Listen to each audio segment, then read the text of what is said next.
வழி நில்லு. என்ன இந்த ஜாதகத்தை அத்தை கிட்ட கொடுத்துரு. உன் ஜாதகம் எதுக்கு அத்தை கேக்குறாங்க? குடுனா கூடு. என் ஜாதகத்தை அத்தை தான் கேட்டாங்க. இதான் கால் பண்றேன். என் ஜாதகத்தை வலிக்கிட்ட கொடுத்துட்டேன், அவகிட்ட வாங்கிக்கோங்க. சரிம்மா. ஒரு நிமிஷம் கூட. ஹலோ அத்தை, இவ ஜாதகம் எதுக்கு நீங்க கேக்குறீங்க? அது வந்துமா, என்ன போனே கனெக்ட் பண்ணிட்டா? அது உனக்கு தேவையில்லாத விஷயம். குடுனா கூடு. எனக்கும் மாமாக்கும் பொருத்தம் பாக்குறாங்க. போய் கொடுப்போ.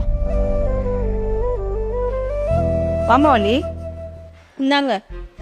அதையும் எப்படி கொடுக்குற? கொஞ்சம் சிரிச்ச மாதிரி இருக்கலாம்ல. சிரிக்கிறாங்க. போய் வேலையை பாருங்க. வரேன்.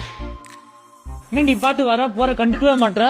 அதான் உங்க மாமா பொண்ணு கீர்த்தனா வந்துட்டாங்களே, நீங்க அவங்களே வச்சுக்கோங்க. அதான் ஜாதகம் கேட்டிருக்கீங்களாமே, பொருத்தம் பார்த்து கல்யாணம் பண்ணிக்கோங்க. அவங்க எதுக்கு ஜாதகம் வாங்கணும்னு எனக்கு எப்படி தெரியும்? மா, என்னடா முருகா, நீ எதுக்குமா கீர்த்தனா ஜாதகத்தை வாங்கின? ஏய் அதுவா, கீர்த்திக்கு நேரம் சரியில்லையா, அவங்க அண்ணன் நம்ம ஜோசியர்கிட்ட காட்ட சொல்லி ஜாதகம் கொடுத்து அமைச்சிருக்காரு. கேட்டியா?